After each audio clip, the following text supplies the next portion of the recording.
Hello, thank you so much for joining me. My name is Nane. I am a certified yoga teacher, and today I want to share with you about what is karma, how does it work, and hopefully clarify it for you in such a way that you're able to see karma, its effects in your life, as well as how to handle it, what to do with it. So first, let's talk about where do we know about karma from. Karma is a Sanskrit word which was first found in the Vedas. Vedas, or Vedic literature, are an ancient scriptures written down by rishis or sages who saw this timeless knowledge of how the nature functions, the laws of nature, how everything in the universe functions. They saw all this wonderful knowledge in their meditations, and they passed it orally for thousands of years, teacher to student, until some of these rishis wrote down this knowledge so that we have access to them today. We have all this knowledge about yoga and other wonderful systems such as Ayurveda and much more from these scriptures, from the Vedas. So back to our topic, what is karma? Karma means action. Action on 3 levels: mind, body, and energy. Whatever we do on these 3 levels leaves a certain imprint on us. For example, if you see a person that you really don't like and you hit them on the face, that is physical karma. That is an action which creates certain consequences. But even if you don't hit them, but you think about it, you imagine it all the time, how you would just want to hit them on the face and say all these things that they deserve, it still creates karma. Or even if we feel negative emotions like anger, hatred, jealousy, or whatever, we feel these negative emotions in our body, that creates karma as well. It changes the chemistry of our body. It changes the state of our mind. It changes the decisions we make and the way we live. So if we look at it closely, it's very obvious how it creates karma. So karma, therefore, is not just the physical action. We often associate karma with a sense of justice, like a universal scorecard, which to some extent is true, but it's important to understand that it's not about morals. It's just a reflection of our own action. Every action has its equal and opposite reaction. And any action that we do, it has its consequences. It's the reflection of the energy that we put out, whether it's a good energy, good intentions, or bad energy and bad intentions and bad action, that has to come back in one form or another. Whatever we put outside, it comes back. But it doesn't have to come back in the same form that we put outside. For example, if you're a thief and you rob people, it doesn't mean that in this lifetime or the next lifetime somebody will come and rob you. It can happen like that, but not necessarily. It can be any other situation happening to you which has the same quality. But again, it's not about morals. We could say it's physics. When you hit the wall with your hand aches.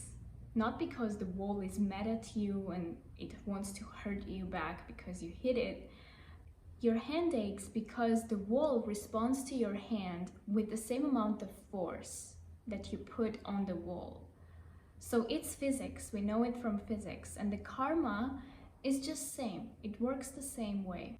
The essence of karma can be explained with one simple principle. As you sow, so shall you reap. Just as simple as that. If you plant an apple tree, you can't expect to get bananas from that tree. What you will get is apples. And just the same way, whatever action you put out, whatever energy radiates from you, whatever energy you put outside, that's what's going to come back to you in one form or another. We also know from physics that the energy is never created or lost. It's just being transformed. So we can't escape from the reaction of our own actions. But whether the reaction comes today, tomorrow, or in a few lifetimes, it depends on different things. But eventually it will come back. And what happens with all these karmas that we have created? They shape our life. They determine the situations we get into, they determine our future, and even our personality. Karmas are like habits or patterns which keep us from reaching our fullest potential, which is cosmic. And it is that automatic, unconscious association with certain patterns. And over time, we get so identified to these patterns, to these habits, that we start calling them our personality. We think it's our true nature. But the reason why it can't be our true nature is because these habits, these patterns have been shaped throughout time, which means it's constantly changing. Our true nature is the self, being, or consciousness, and that is never changing. If you wonder why certain things keep happening, repeating itself over and over time, certain patterns, certain situations or habits, it's because of karma. And it can feel like some things in your life are determined by somebody, but it's important to understand that everything in your life, every situation in your life, it's determined by your own unconscious past actions, by your own karma. Here comes a question, but does every action create karma? Well, we can say that every unconscious action creates karma. Every action where we're not present in our true self. We can view karma as a wheel or a snowball that we have developed over time, but also that we are born into. The country we're born into, our household, has its own karma. Our parents have their own karma. Many things are not only our responsibility, are not only our karma, but also the karma of our country, our community, and so on. And the more we are unconsciously a part of that snowball, of that karma, the harder it is to get outside of it, to get free of it. So we're trapped within this kind of wheel of actions, action and reaction. But it doesn't mean that we have to blame our parents, our country, our community for certain situations happening in our life. Because the fact that we're born into that collective karma is, again, our karma. Yet we might start thinking that, but what should I do? Should I not do any actions because it's binding, because it's bad, because it creates karma? Well, we should understand that it's absolutely necessary for human beings to act. Action is necessary for humans. But the reason why karma is binding, the reason why it's entangling, why it's called karmic bondage, is because those are unconscious actions. Our actions can either entangle us, or if it becomes conscious action, then we can become the makers of our own fate, the masters of our own faith. So here can arise a question, does creating a good karma liberate us from that snowball of karma? Well, the good karma, good actions that we do, will bring in more good karma, will bring better situations in our lives, better habits. But our goal with karma is not just merely creating good karma, but becoming free of this entanglement of karma. Our goal is to recognize our own karma, that unconscious patterns and habits that we're identified with, witness it, and step outside of it. That's what liberation means. As long as we are identified with something, we are creating karma. Because we are not aware of our true self, which is unbounded, cosmic, which is that consciousness that unites everything in the universe. Now, the concept of reincarnation, or rebirth in other words, is very much intertwined with karma.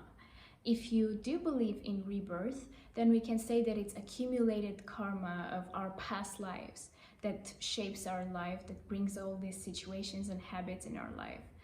And if you don't believe in reincarnation, then we can say that it's genetics, that genetically we have this imprinted things in our system, physical, mental, or energetic dimension that shapes our habits and patterns that we live by. So leaving this body, or in other words, dying, doesn't mean that we're free from our karma.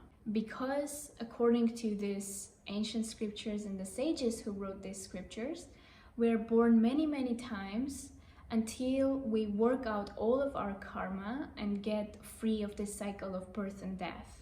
And so trying to get free of karma, if we try to do it by just thinking about it, it's going to be really, really hard, because we have repetitive thoughts, habits. We have habits coming from our ancestors from thousands of years ago, because every cell in our body has enormous memory, so much more than your mind can ever remember. And our body keeps all this memory, all this information about our ancestors from thousands of years ago in our body. And so it's possible that we have some habits and some things from these ancestors that we don't even know their names or don't even know that they have existed. So that also shapes our karma and the course of our life. The less we identify with every passing thought, the less we identify with anything which is not our true self, the less karma we will get. But just by intellectually trying to understand what is our karma, trying to understand what are these patterns we're identified from and these habits coming from our ancestors, it will take thousands of lifetimes to do that. And even in that case, it's not guaranteed that you will succeed, because the reason these habits and these patterns created karma is because they are unconscious. And because they are unconscious, it's very hard for us to notice them. It's very hard for us to understand our karma, to see our karma. So instead of wasting time thinking and analyzing it, what we can do is to transcend all of it. Transcend means go beyond all these habits and patterns and all these unconscious karmas that we have without wasting any time. We don't even need to know all of it, because by just experiencing the self, our true self, the transcendental consciousness, we let go of all these identifications that we have accumulated over time without really needing to even think about it. Because when you know your name, you know that all the other names are not your name. You know your name, and that's enough. You don't have to think about all the other names that are not your names. And just the same way, experiencing your true nature, you don't have to think about anything which you are not. You already know what you are, and that is enough. So how do we deal with karma? By transcending it, by experiencing our true self, our true nature, that transcendental consciousness, or what the physics would call it, the unified field. And how do we do that?